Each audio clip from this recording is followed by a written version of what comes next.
चलो आज हम लोग जो है देखने वाले हैं कायिक प्रवर्धन में क्या हो गया था, बताइए।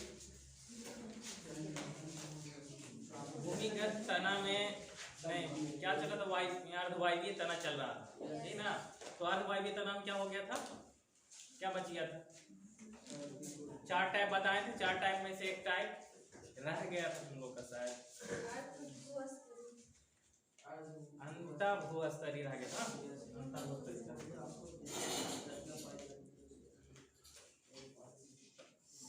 कायिक प्रवर्धन में देखेंगे हम लोग चौथा पार्ट है अंतःभूस्तरीय,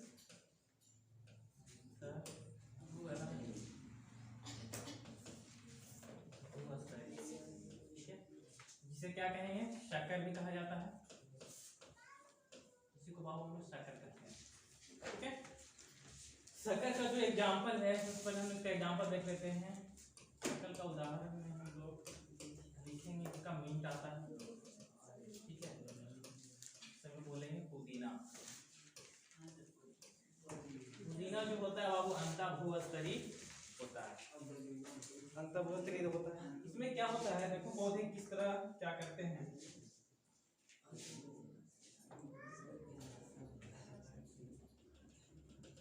ये सॉइल है, ठीक है ना, ये मिट्टी है, यह मिट्टी की पौधे या इसका जो तना होता है बाबू, ये जो ब्रांच निकलता है इसके प्लांट से, ठीक है ना। पुदीना का जो पौधा होता है उसके नीचे से हाँ ब्रांच निकलता है, और उस ब्रांच या शाखा से क्या होते हैं, जड़ निकलती है और यह नया प्लांट तैयार हो जाता है। इस तरह से हो जाएगा,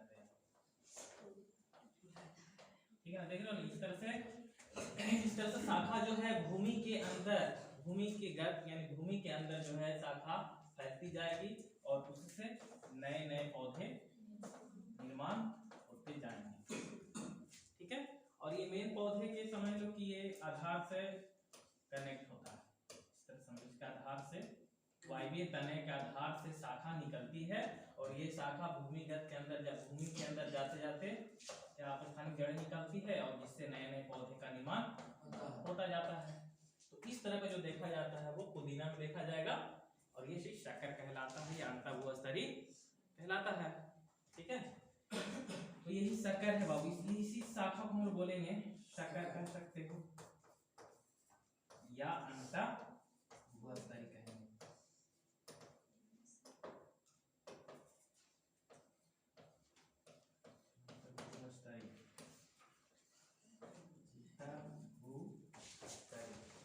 ज्यादा अच्छा रहेगा कि आप जो है इंग्लिश वर्ड इसमें याद कर लेते हैं, ठीक है ना, जैसे रनर है, क्योंकि सब जो नाम है कुछ एक ही जैसा, भूस्तरीय है, ऊपरी भूस्तरीय है ना, अंतःभूस्तरीय है, तो ज्यादा अच्छा रहेगा कि इंग्लिश में उसको नाम रखें।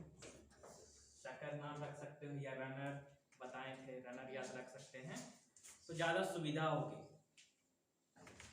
ये अंतःभूस्तरीय में देखने किसे मिलता है, पुदीना में देखने के लिए मिलेगा हम लोग, ठीक है। तो इसमें लिखेंगे बाबू, इसमें क्या होता है कि ये भूमिगत, ये क्या होता है, ये भूमिगत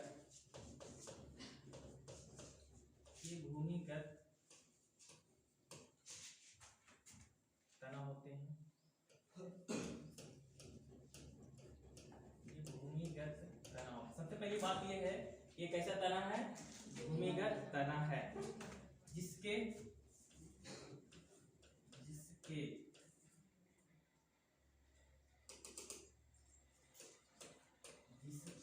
आधार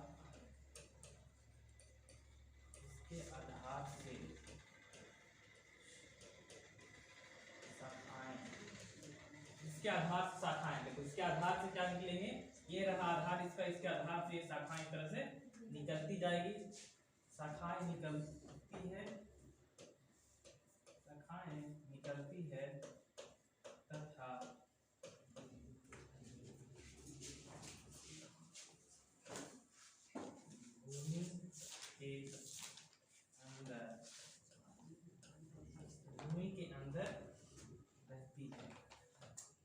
भूमि के अंदर रहती है, ठीक है, तथा इन शाखाओं से तथा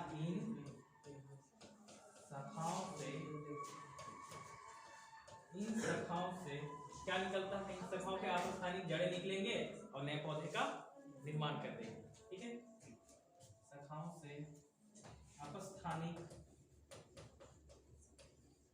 जड़ें या कलिका भी कह सकते हैं, कलिका निकलती है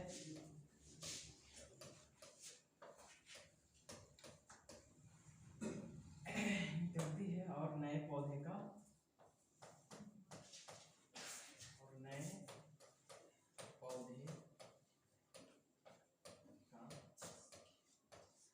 निर्माण करते हैं। ठीक है, तो इस तरह से होंगे बाबू, यानी ऐसे वही भूमिगत तना होते हैं। सबसे पहली बात ये भूमिगत तना, भूमि के अंदर ही तना मिलेगा, इसलिए इसका नाम है अंतः भूस्तरीय, यानी भूमि के अंदर ही इसका जो है तना रहेगा, जिसके आधार से शाखाएं निकलती है। यानी जो भूमि है, भूमि तक जो अंदर तना रहेगा उसके आधार से, यानी इस पॉइंट से ये शाखा इस तरह से पतली शाखा निकलती है और उस शाखाएं जो होती है उस शाखाएं से आपस्थानिक जड़ें निकलेंगी और नए पौधे का निर्माण हो जाएगा। और ये हम लोग को देखने के लिए किसमें मिलेगा, पुदीना में, मिंट में देखने के लिए मिलता है। ठीक है, तो नोट कर लेंगे जल्दी से, रखिए तुम क्लियर है बाबू इससे? चलो ठीक है, नोट करेंगे और जल्दी से।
चलो देखो बाबू, ये है, नोट हो गया ना? इसके आगे है ये जो हमारा था अर्धवायवीय तना, ये खत्म हो गया। ठीक है, इसी के साथ अर्धवायवीय जो तना हम 4 टाइप पार्ट हो चुके हैं। नेक्स्ट हम लोग पढ़ेंगे वायवीय तना पढ़ेंगे। नेक्स्ट हम लोग का है वायवीय तना। वायवीय तना इसे क्या कहा जाता है बाबू? एरियल स्टेम कह सकते हैं, है ना? ये एरियल स्टेम होगा। सबसे पहले हम लोग एरियल स्टेम के बारे में जान लेते हैं कि ये क्या होता है। ठीक है, यानी जो स्टेम भूमि के ऊपर रहेगा, ऐसा स्टेम जो भूमि के ऊपर देखने के लिए मिलता है, जैसे ये है, इस टाइप का जो स्टेम मिलेगा हमें, यही क्या कहलाएगा? वायवीय स्टेम। वायवीय तना भूमि के ऊपर है बाबू, भूमि के ऊपर है, एक ऐसा तना हो गया वायवीय तना कहलाता है। ठीक है ना? तो वायवीय तने में हम लोग को पढ़ना है, इसका जो एग्जाम्पल है, उदाहरण हम लोग पढ़ेंगे इसमें, तो ये पढ़ेंगे बाबू नागफनी। ठीक है, वायवीय तने में हम लोग देखेंगे नागफनी। नागफनी में क्या होता है, देखो कुछ इस तरह का पौधे होते हैं,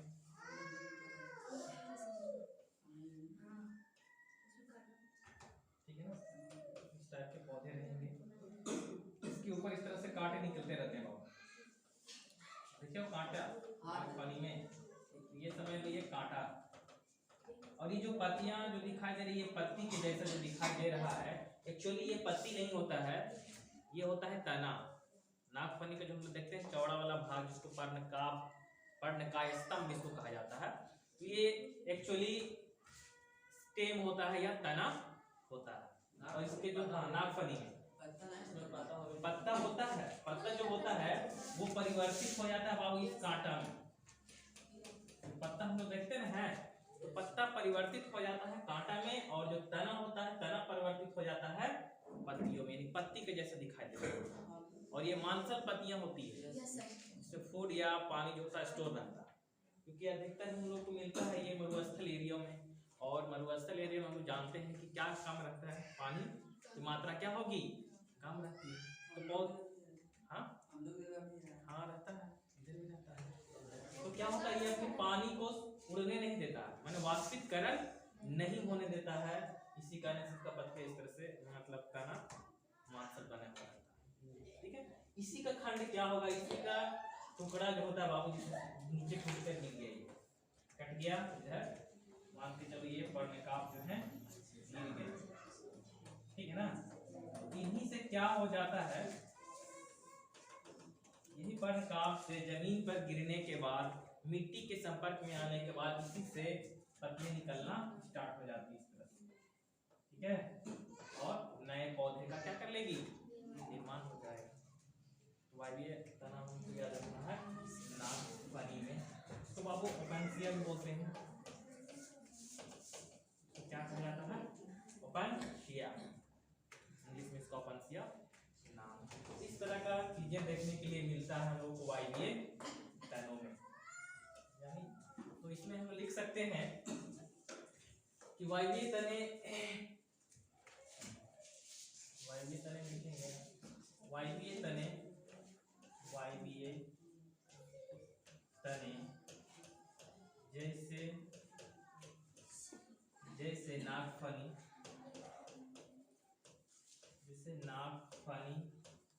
के पर्ण, इंपॉर्टेंट बाबू, पर्णकाय, नागफनी के पर्णकाय स्तंभ, पर्णकाय स्तंभ।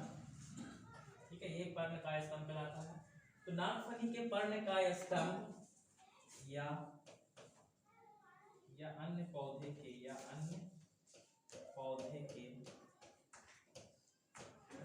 के टुकड़े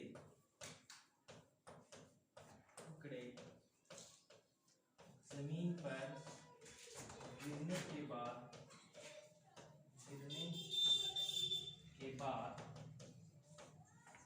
गिरने के बाद नए पौधे को जन्म देती है, नए पौधे को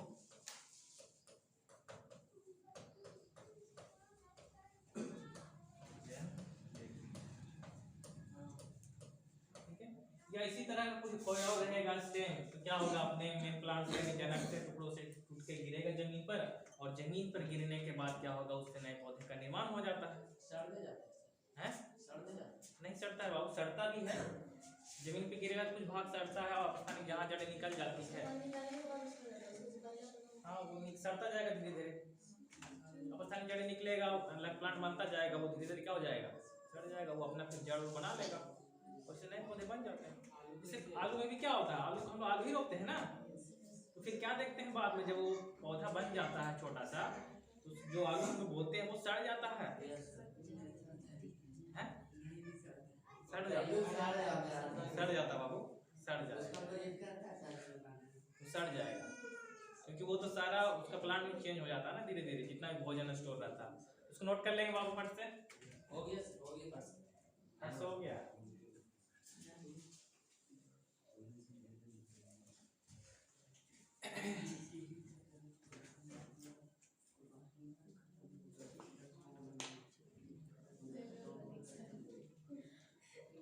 चलिए आगे देखते हैं, बस ये जो है उदाहरण याद रखना है इसका, नागफनी। चलो आगे आ जाओ। इसके बाद है जो तना की जो बातें थी, तना पर यहाँ की बातें सब समाप्त हो चुकी है। ठीक है ना, इसमें एक और है पत्रकंद। पत्रकंद बताए थे बलबील। ठीक है, ये तना में ही संरचना में, तने के संरचना में ही पाई जाती है। एक्चुअली ये फूल के जैसे संरचना होता है, ये मांसल संरचना पाया जाता है, तो हम लोग बोलते हैं पत्रकंद। पत्रकंद के बारे में जानेंगे, उसको बाबू बलबिल भी कहा जाता है, बलबिल्स या बुलबिल्स भी पढ़ सकते हो। ठीक है, बलबिल्स या बुलबिल्स भी पढ़ते हैं। तो इसकी जो संरचना होती है क्या होता है, तो पहले समझेंगे ये बाबू, जहाँ फूल रहेंगे ना, फूलों के बीच में ये स्थित होता है, एक मांसल कली कहा जा सकता है इसको। ये जो पत्रकंद होता है, सिंपली समझ लो ये मांसल कलियां होती है जो फूलों के मध्य स्थित रहता है। मान के चलिए अगर ये पौधा है, यहाँ पर फूल है और यहाँ पर दोनों पार्ट में क्या है, ये फूल है ना, फूल, ये फूल है, तो इसके मध्य में यहीं पर ये पाया जाएगा इस टाइप का ये कली जो मांसल हो। और यही कली जब जमीन पर गिरती है, जमीन पर गिरने से क्या हो जाएगा, मान कर ये कली है जमीन पर गिरा, गिरने से इसी में से पता नहीं जड़ निकलने लगेगी और नए पौधे का निर्माण कर लेगी। ठीक है, तो ये देखा जाता है अगेव के पौधों में। इसका उदाहरण है अगेव। ठीक है, अवेग के पौधों में ऐसा देखा जाता है। ठीक है, अगेव के पौधों में मिलेगा, इसमें लिखेंगे। ठीक है, तो बल्बिल क्या है, क्या है, ये मांसल लिखेंगे, ये मांसल, ये मांसल कली होती है, कलिका होती है, मांसल कलिका होती है। है जो किसमें भाग लेगी बाबू, जो कायिक परिवर्धन में भाग लेती है। कायिक परिवर्धन में भाग लेती है, कायिक परिवर्धन भाग लिया है, टूट कर या किसी प्रकार से टूट कर जमीन पे गिरा, जमीन गिरने से इससे नए पौधे बन जाएंगे, नया एगेव बन जाएगा। अब देखो नेक्स्ट ये पाया कहाँ जाता है, तो देख लो ये फूलों के बीच, इसमें लिखेंगे ये पुष्पों, ये पुष्पों के बीच या मध्य भी कर सकते हैं, ये पुष्पों के मध्य में स्थित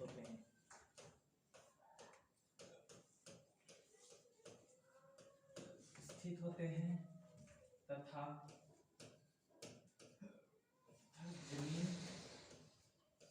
जमीन पर टूटकर गिरने से, जमीन पर टूटकर गिरने से नए पौधे का निर्माण कर लेती है, नए पौधे या पादप लिख सकते हैं, नए पादप का निर्माण, नए पादप का निर्माण कर लेंगे।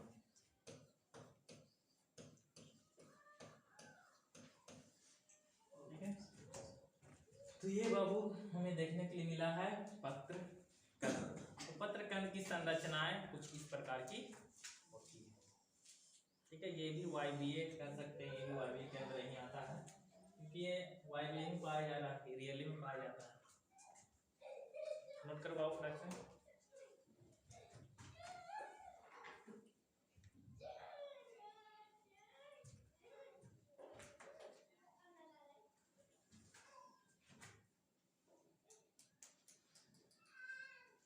क्लियर हो ना दोनों संरचना से?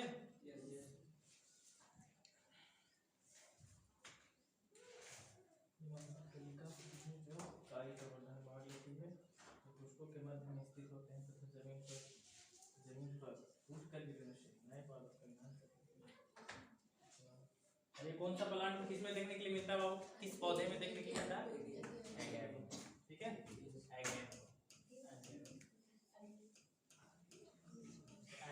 या एगेव हो गया।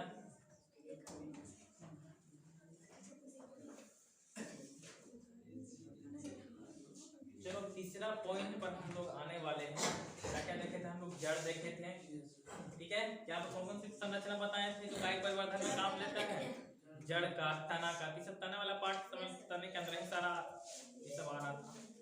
तो अब देखें हम लोग पत्तियों के द्वारा, लास्ट है इसके द्वारा, पत्तियों के द्वारा,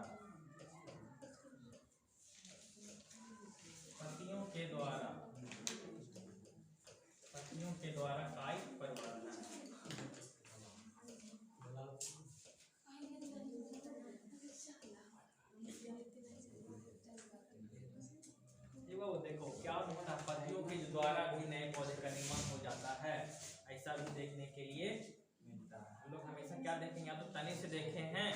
या जड़ से भी देखे हैं, लेकिन पत्तियां भी भाग लेती है कायिक परिवर्धन में।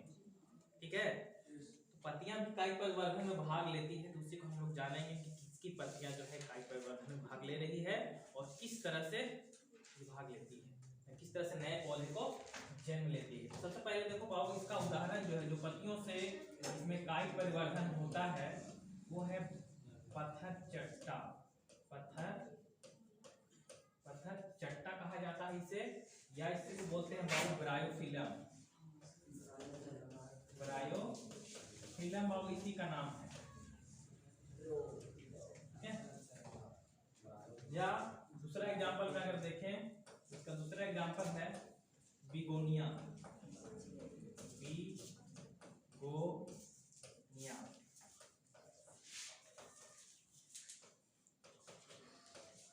ठीक है, इन पत्थर चट्टा में या ब्रायोफिलम कह लो इसमें, और बिगोनिया में जो होते हैं इनकी पत्तियों से कायिक परिवर्धन होता है, ऐसा देखने के लिए मिलता है ना।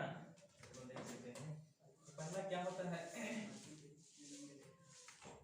ब्रायोफिलम देखते हैं, पहला में ब्रायोफिलम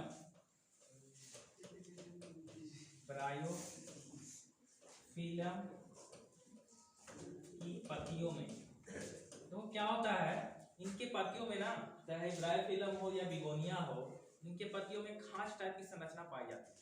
ये कहीं कहीं गड्ढा गड्ढा टाइप का संरचना देखने के लिए मिलता है। उन्हीं खांच वाली संरचनाओं से अपस्थानिक जड़ें निकलेगी और अपस्थानिक जड़ें से नए पौधे का निर्माण हो जाता है। ठीक है, और ये पत्ते जो है जमीन के अंदर दबे हुए नजर आएंगे। अगर पत्ता को उठा के हम लोग अगर देखोगे तो एक पत्ते पर बहुत सारा प्लांट, नया नया प्लांट दिखाई देगा। इस तरह से इनमें जन्म होता है। तो ब्रायोफिलम की पत्तियों पर बहुत सारी खांचे, यानी बहुत सी खांचे रहती है, जिनसे अपस्थानिक कलिका,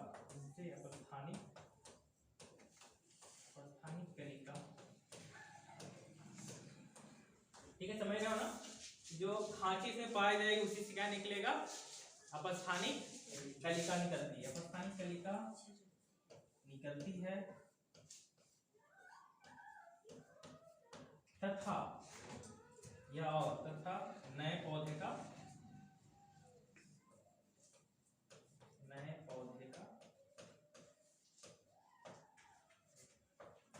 निर्माण हो जाता है। निकलती है तथा नए पौधे का निर्माण हो जाता है।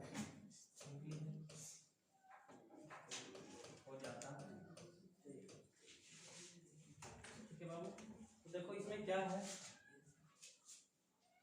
देख लेंगे। इस टाइप का इसकी पत्तियां मिलेगी। ब्रायोफिलम की जो है ये ब्रायोफिलम है।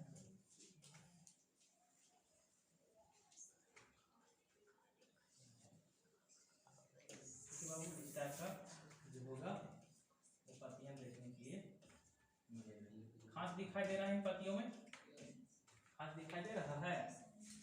तो इन्हीं खांचों से, जहां हमें खांच दिखाई दे रहा है, तो इन्हीं खांचों से क्या होगा, अपस्थानिक जड़ इस तरह से निकलेगी और नए पौधे का निर्माण हो जाता है।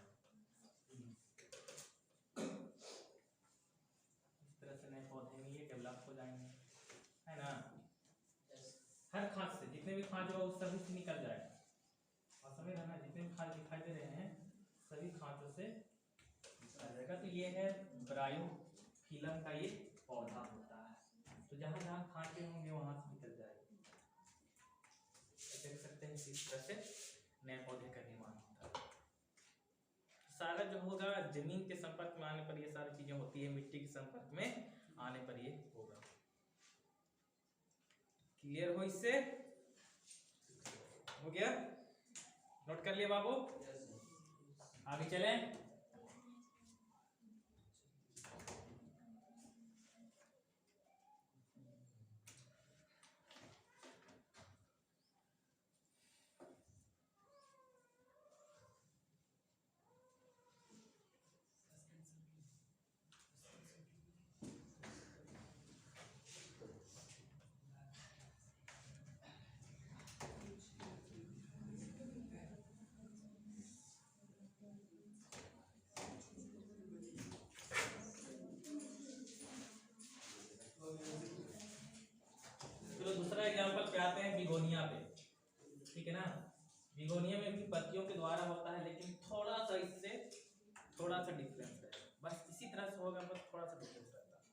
उसमें क्या होता है कि इसका पर्णवृंत, देखो ये पर्णवृंत होता है, इससे भी क्या होता है, इसमें निकल जाती है नए पौधे, इससे निकलेगा और ये सिराओं से, पत्तियों के सिराओं से नया बन जाता है, ठीक है ना।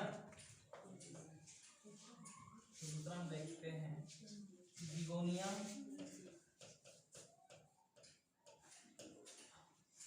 बिगोनिया, बिगोनिया की पत्तियों, बिगोनिया के पत्तियों के सिराओं,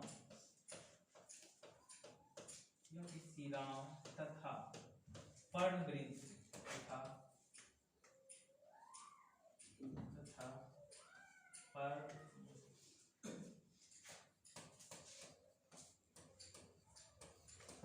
पर्णवृंत से, ठीक है। 2 पॉइंट इसमें एग्जांपल बाबू इंपॉर्टेंट है, सिराएं और पर्णवृंत, यानी इसकी सिराओं और पर्णवृंत से क्या होंगे, नए पौधे का निर्माण हो जाएगा। वृंत से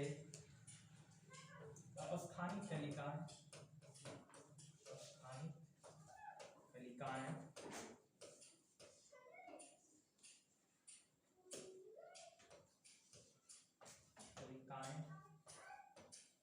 निकलकर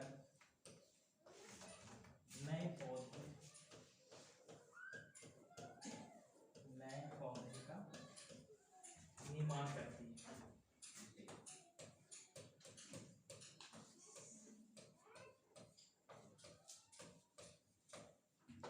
देखो किस तरह से होता है नए पौधे का निर्माण और सिराओं से। तो ये भी कुछ इसी टाइप का जो होता है, पत्तियां होता है बाबू, इसी टाइप का पत्तियां पाया जाता है।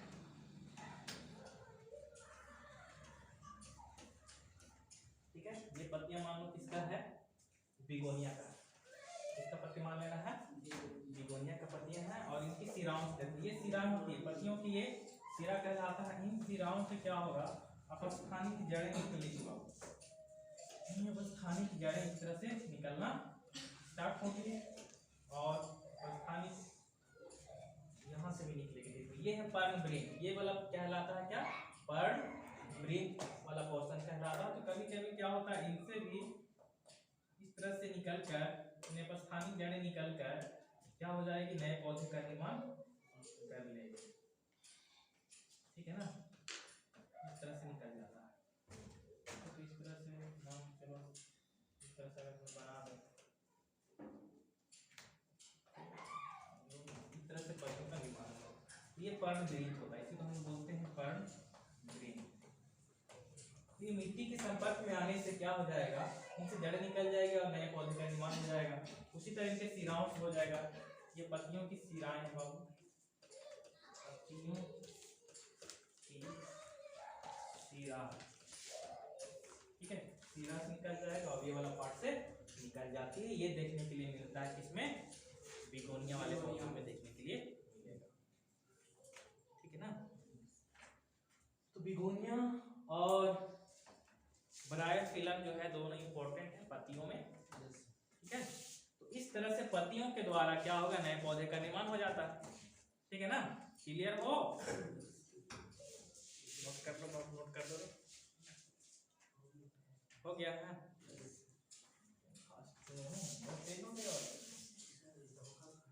धोखा खा गया,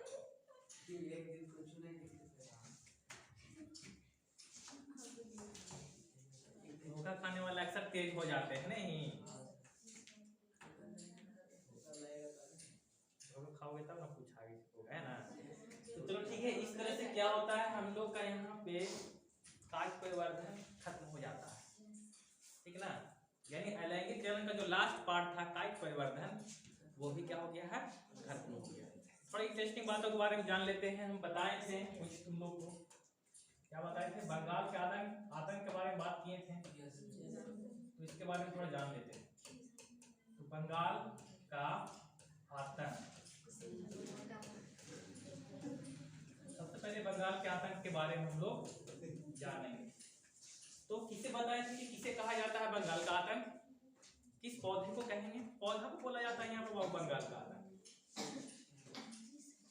ऑफसेट के बारे में पढ़ा रहे थे तो बताए थे, ऑफसेट होता है वो जलकुंभी, ठीक है।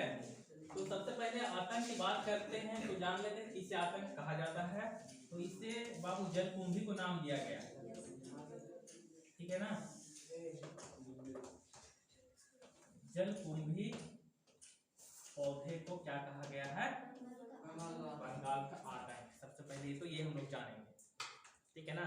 जलकुंभी ही बंगाल का आतंक है। देखो क्या हुआ, क्यों इसको आतंक कहा गया, तो पहले जानेंगे।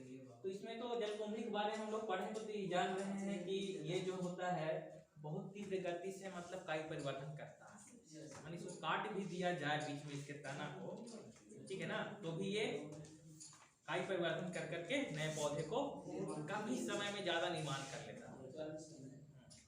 ये बाबू जलकुंभी का जो होता है ना फ्लावर जो होता है इसका फूल, तो इसके बहुत सुंदर फूल होते हैं। इसी के कारण इसे दूसरी जगह से बंगाल में लाया गया था। सुंदरता को देखते हुए दूसरी जगह से इस पौधे को बंगाल में लाकर जलाशय में लगाया गया।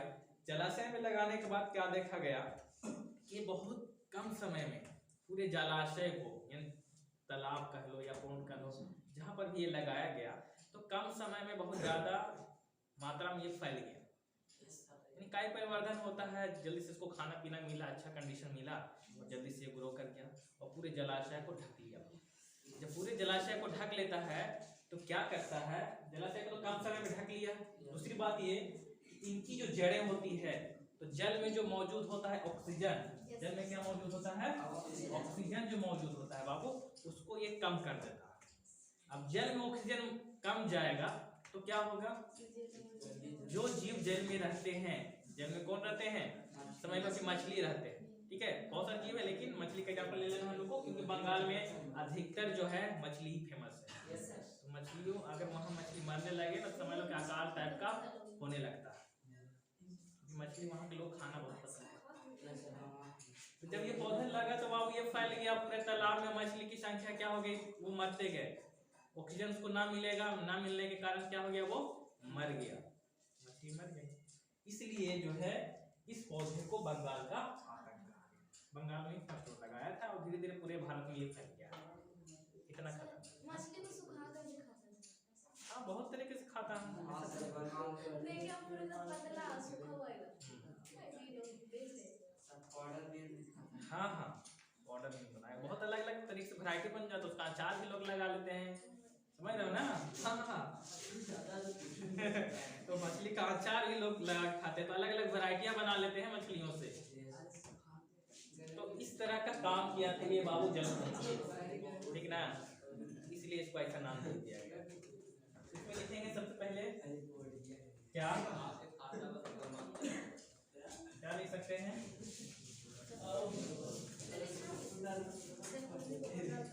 तो लिखो पहले जाने बाबू जलकुंभी को, जलकुंभी को बंगाल का आतंक नाम मिला, बंगाल का आतंक नाम मिला। किसे मिला है, जलकुंभी को मिला है, ठीक है। और क्या होता है इसमें यानी जलकुंभी में बाबू, ठीक है ना, जलकुंभी में तीव्र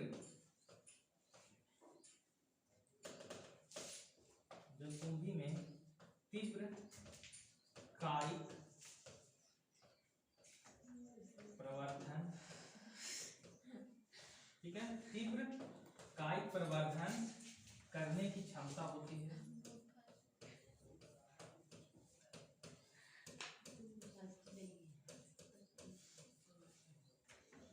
होती है जिससे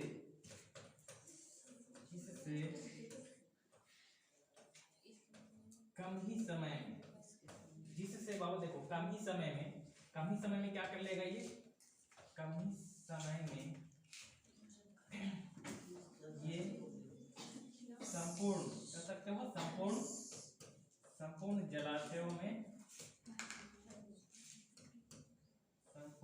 जलाशयों में ठीक है ना, संपूर्ण जलाशयों में क्या हो जाएगा, ये फैल जाएगा, जलाशयों में फैल जाता है।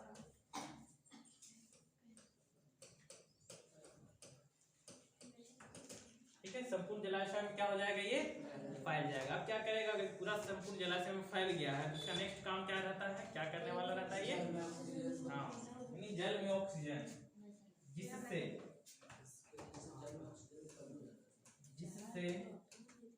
इसी में लिख लेंगे, जिससे जल में मौजूद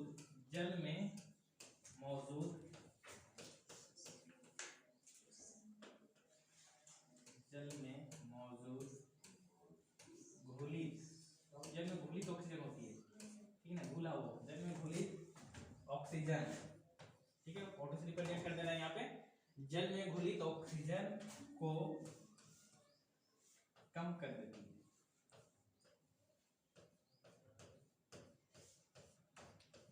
है, जिससे जलीय जीव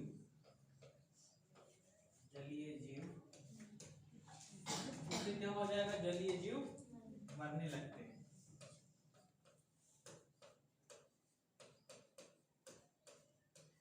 इससे जलीय जीव मरने लगते हैं, इसलिए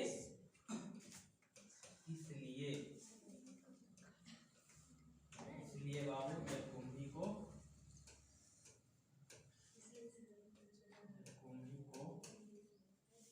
जल की महाविपत्ति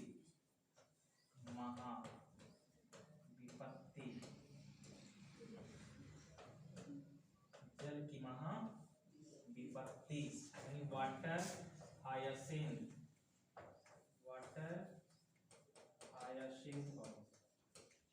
हायासिंथ के नाम से जाना जाता है, बंगाल का आतंक नाम जाना जाएगा, वाटर हायासिंथ के नाम से जाना जाएगा, जल की महाविपत्ति के नाम से भी जाना जाता है। वाटर हायासिंथ जल विपत्ति के भी नाम से जाना जाता है,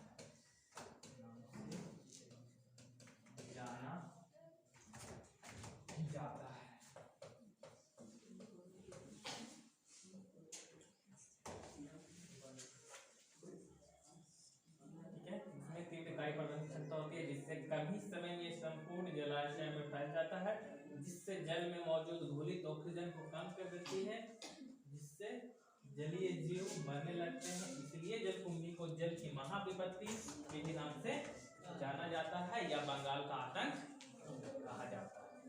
ठीक है ना, हो गया ना,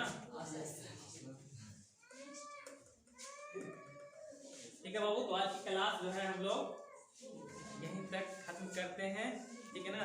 यहाँ क्या हो गया, अलैंगिक जनन, तुम लोग का जो चैप्टर में फर्स्ट था ये पूरी तरह से खत्म हो गई है। कुछ इसका महत्वपूर्ण बातें हैं उसको हम लोग अगले क्लास में देख लेंगे, यानी अलैंगिक जनन से क्या क्या महत्वपूर्ण है वो नेक्स्ट क्लास में हम लोग देखेंगे। तब तक के लिए जय हिंद।